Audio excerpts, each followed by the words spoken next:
President Obama now expected to ask Congress to authorize the use of military force to fight ISIS. That war powers authorization request expected to come today or tomorrow. Some lawmakers say it could be a tough sell on Capitol Hill.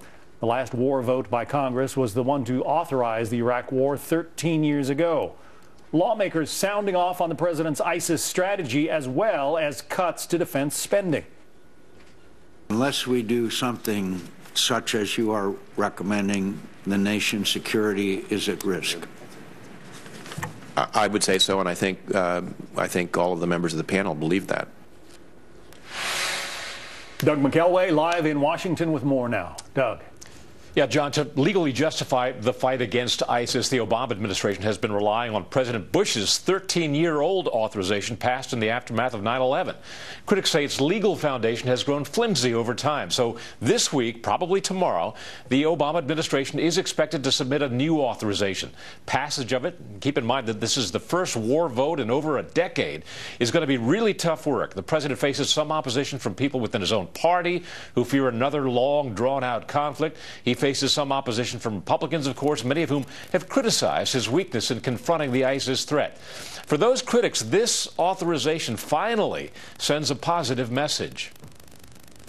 6 years of indecisions, mistakes, and presidential irresolution have diminished America's image with our allies. The triumph of the president's political calculus over clear military and diplomatic objectives has made the world less safe, not more. Now more than ever, we need a clearly articulated foreign policy from the president and the commitment to back it up.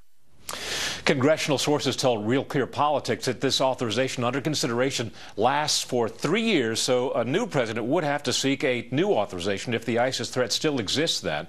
It may also leave the option for troops on the ground, but does not explicitly seek that, nor does it limit the fight against ISIS to any one country.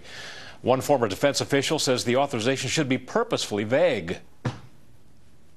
We need to have an authorization to deal with them.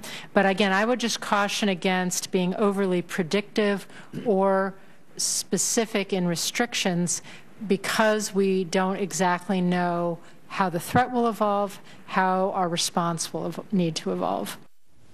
Sources tell Fox that the final text of the AUMF will not be locked down until talks with Congress are completed and key members have weighed in. But these consultations, John, apparently marking a pretty rare occurrence of bipartisanship on the Hill and between the White House and the Hill. Yeah, John, back to you. That does not happen very often these days, as you well know. For sure. Doug McKelway, thank you.